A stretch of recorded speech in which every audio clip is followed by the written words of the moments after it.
வணக்கம். நவம்பர் 11 பங்குச்சந்தையில் நடந்த சில விஷயங்களை விரைவாக பார்க்கலாம். முக்கியமான தகவல், நான் செபி ரெஜிஸ்டர்ட் அட்வைசர் கிடையாது. இந்த வீடியோவில் காட்டக்கூடிய அனைத்து கம்பெனிகளும் வெறும் இன்ஃபர்மேஷனல் பர்பஸ்க்காக மட்டுமே. முதலீடு பண்ணுங்கன்னு சொல்கிற வீடியோ கிடையாது. எந்த ஒரு முதலீட்லையும் ரிஸ்க் இருக்கும். ரிஸ்க் புரியாமல் இன்வெஸ்ட் செய்யாதீங்க.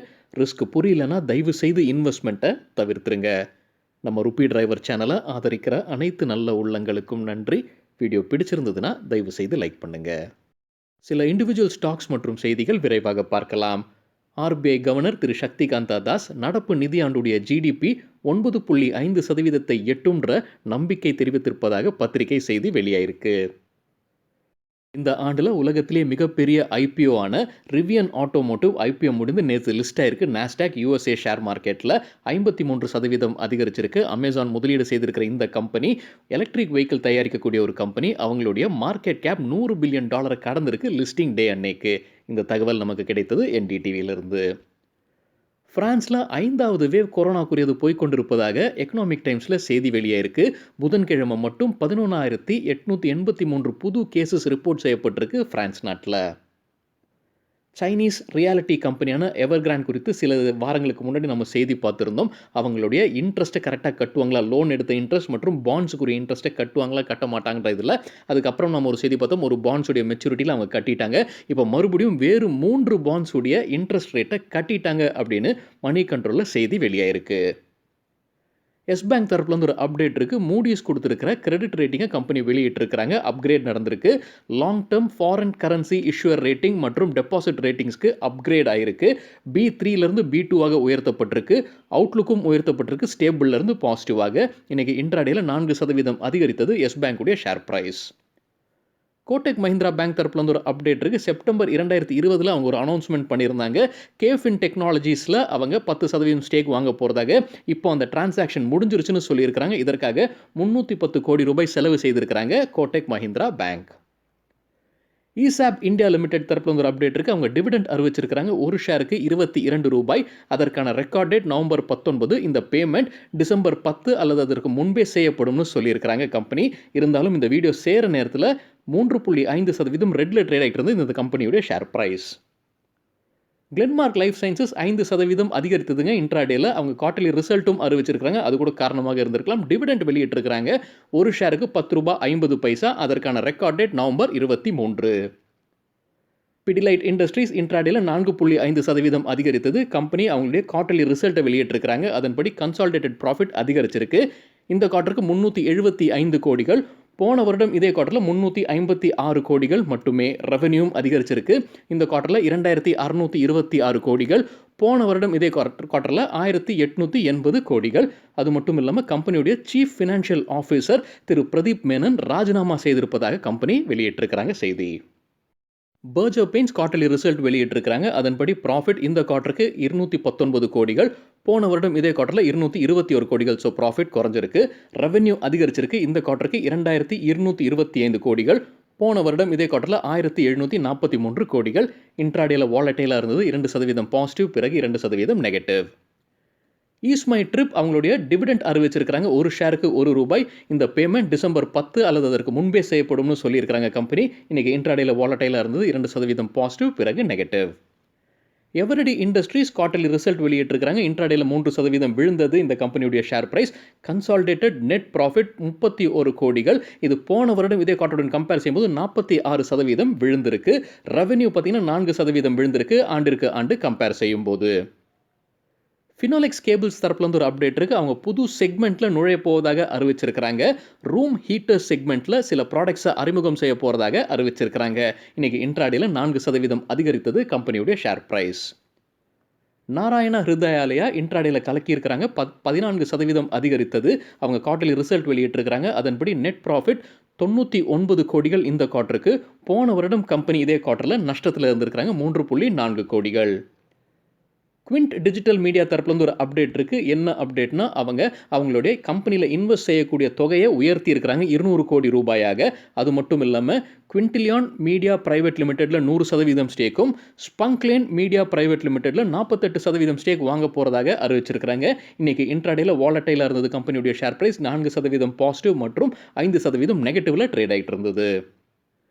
இந்தியா சிமெண்ட்ஸ் குவார்ட்டர்லி ரிசல்ட் வெளியிட்டிருக்காங்க. நெட் ப்ராஃபிட் 30 கோடிகள். இயர் ஆன் இயர் கம்பேர் செய்யும்போது 57% விழுந்திருக்கு. இன்னைக்கு இன்ட்ராடேல 3% ரெட்ல ட்ரேட் ஆயிட்டு இருந்தது கம்பெனியுடைய ஷேர் பிரைஸ். ஆனா இந்த வீடியோ சேர நேரத்துல பாசிட்டிவ்ல ட்ரேட் ஆயிட்டு இருக்கு 1%.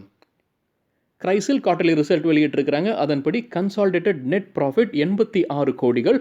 போன வருடம் இதே குவார்ட்டருடன் கம்பேர் செய்யும்போது 85 கோடிகள். ஸோ ப்ராஃபிட் அதிகரிச்சிருக்கு. இன்கம் பார்த்தீங்கன்னா இயர் ஆன் இயர் 16% அதிகரிச்சிருக்கு. டிவிடெண்ட் அறிவிச்சிருக்காங்க கம்பெனி ஒரு ஷேருக்கு ரூபாய் 9. அதற்கான ரெக்கார்ட் டேட் நவம்பர் 25. இந்த டிவிடெண்ட் டிசம்பர் 8ஆம் தேதி பேமெண்ட் செய்யப்படும்னு கம்பெனி சொல்லியிருக்கிறாங்க.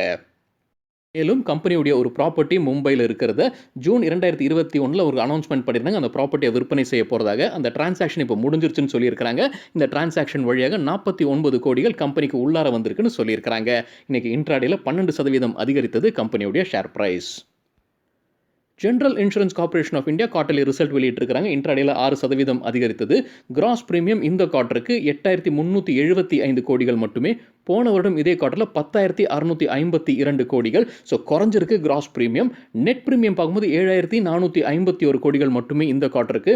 போன வருடம் இதே குவார்ட்டரில் 8,846 கோடிகள். ஸோ அதுவும் குறைஞ்சிருக்கு. ப்ராஃபிட் ஆஃப்டர் டேக்ஸ் பார்க்கும்போது 1010 கோடிகள்ங்க இந்த குவார்ட்டருக்கு. இயர் ஆன் இயர் கம்பேர் பண்ணும்போது போன வருடம் இதே குவார்ட்டரில் 230 கோடிகள். ஆனால் ப்ராஃபிட் ஆஃப்டர் டேக்ஸ் நல்லா இம்ப்ரூவ் ஆயிருக்கு இந்த குவார்ட்டரில். Zomato தரப்புலேருந்து ஒரு அப்டேட் இருக்குது. கம்பெனி குவார்ட்டர்லி ரிசல்ட் வெளியிட்டிருக்காங்க. கூடவே அவங்க செய்யக்கூடிய சில முதலீடு பற்றியான அப்டேட்டும் வெளியிட்டிருக்கிறாங்க.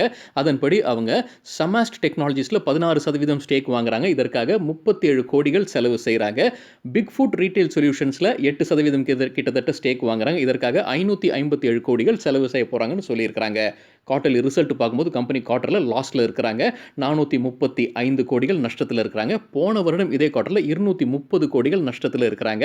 நஷ்டம் அதிகரிச்சிருக்குன்னு புரிந்து கொள்ளலாம். ஆனால் ரெவென்யூ அதிகரிச்சிருக்குங்க. இந்த குவார்ட்டருக்கு 1024 கோடிகள். போன வருடம் இதே குவார்ட்டரில் 426 கோடிகள் மட்டுமே. மேலும் மணி கண்ட்ரோலில் வந்திருக்கிற வேறொரு செய்தி, Zomato கியூர்ஃபிட் மற்றும் மேஜிக் பென்ல முதலீடு செய்வதற்கான வாய்ப்புகள் இருக்குன்னு சொல்லியிருக்கிறாங்க. ஸ்பந்தனா ஸ்பூர்த்தி ஃபினான்ஷியல் குறித்து வந்திருக்கிற ஒரு பத்திரிகை செய்தி. இக்ரா அவங்களுடைய கிரெடிட் ரேட்டிங்கை மாற்றம் கொண்டு வந்திருக்கிறாங்க. ஸ்பந்தனா ஸ்பூர்த்தியுடைய ஃபினான்ஷியல் பாண்டை இப்போ அண்டர் வாட்ச் அப்படின்னு மாற்றியிருக்கிறாங்க. இது அவங்களுடைய சில டாப் மேனேஜ்மெண்ட்டில் ராஜினாமாக்கள் நிறைய நடக்குது. அதுதான் காரணம்ன்ற மாதிரி சொல்லியிருக்கிறாங்க. அக்டோபர் மாதத்திலையும் ஒருத்தர் ரிசைன் பண்ணார். இப்போ அவங்களுடைய சீஃப் எக்ஸிக்யூட்டிவான பத்மஜா ரெட்டி அவர்களும் ராஜினாமா செஞ்சிருக்கிறாங்க. இதுதான் காரணம் அப்படின்ற மாதிரி அந்த பத்திரிகை செய்தியில் சொல்லியிருக்கிறாங்க. மாயில் தரப்புலேருந்து ஒரு அப்டேட் இருக்குது. அவங்களுடைய குவார்ட்டர்லி ரிசல்ட்டுக்கான ஒரு ப்ரெஸ் ரிலீஸை வெளியிட்டிருக்கிறாங்க. அதன்படி அவங்களுடைய ப்ராஃபிட் கீழே போயிருக்கு. 60 கோடிகள் இந்த குவார்ட்டருக்கு. நடப்பு நிதியாண்டிலே போன குவார்ட்டருடன் கம்பேர் செய்கிறாங்க. அவங்க போன குவார்ட்டரில் 62 கோடிகள். ஸோ ப்ராஃபிட் கீழே போயிருக்கு. ரெவென்யூ அதிகரிச்சிருக்குன்னு சொல்லியிருக்காங்க. இந்த குவார்ட்டருக்கு 312 கோடிகள். நடப்பு நிதியாண்டுடைய முதல் குவார்ட்டரில் கம்பேர் பண்ணும்போது 293 கோடிகள் மட்டுமே. கம்பெனி பைபேக்குக்கும் ஒப்புதல் கொடுத்துருக்காங்க. பைபேக் எவ்வளவு ஷேர்ஸை பைபேக் பண்ணுறாங்கன்னா 3.38 கோடி ஷேர்ஸை பைபேக் செய்வதாக ஒப்புதல் கொடுத்துருக்காங்க போர்டு. இது ஒட்டுமொத்த ஷேர்ஸ் உடைய 14.26%. டெண்டர் ஆஃபர் ரூட் வழியாக இந்த பைபேக் நடைபெறும்னு சொல்லியிருக்கிறாங்க. அவங்க நிர்ணயித்திருக்கிற விலை 205 ரூபாய் ஒரு ஷேருக்கு. ஸோ 16% ப்ரீமியமில் கொடுக்குறாங்க. இன்ட்ராடேல 3.5% அதிகரித்தது கம்பெனியுடைய ஷேர் பிரைஸ். பைபேக்னா என்ன, டெண்டர் ஆஃபர் ரூட்னா என்ன அப்படின்னு நம்ம வேறொரு வீடியோவில் டீட்டெயில்டாக பேசியிருக்கோம். அந்த வீடியோட லிங்க் இந்த வீடியோட டிஸ்கிரிப்ஷனில் இருக்குது. பார்க்கணுன்னு விருப்பப்படுறவங்க தயவு செய்து பாருங்கள்.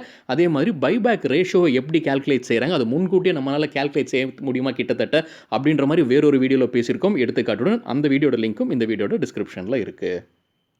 பெட்ரோல் மற்றும் டீசலை ஜிஎஸ்டிக்குள்ளே கொண்டு வருவது குறித்து மத்திய அமைச்சர் திரு நிதின் கட்கரி ஒரு விஷயம் சொல்லியிருப்பதாக எக்கனாமிக் டைம்ஸில் செய்தி வெளியாயிருக்கு. அந்த செய்தியின்படி திரு நிதின் கட்கரி என்ன சொல்லியிருக்கிறாருன்னா, மத்திய அரசு பெட்ரோல் டீசலை ஜிஎஸ்டிக்குள்ளார கொண்டு வருவதற்கு தயார் நிலையில் இருப்பதாகவும் சில மாநிலங்கள் அதற்கு எதிர்ப்பு தெரிவிப்பதாகவும் சொல்லியிருக்கிறாரு. இந்த செய்தியை வாசித்ததும் வந்த ஒரு சந்தேகம், இதுபோல பல விஷயங்கள் மத்திய அரசு கொண்டு வரும்போது வேறு சில மாநில அரசுகள் அதற்கு எதிர்ப்பு தெரிவித்திருந்தாலும் அவங்க அதை பொருட்படுத்தாமல் அமல் செய்திருக்கிறாங்க.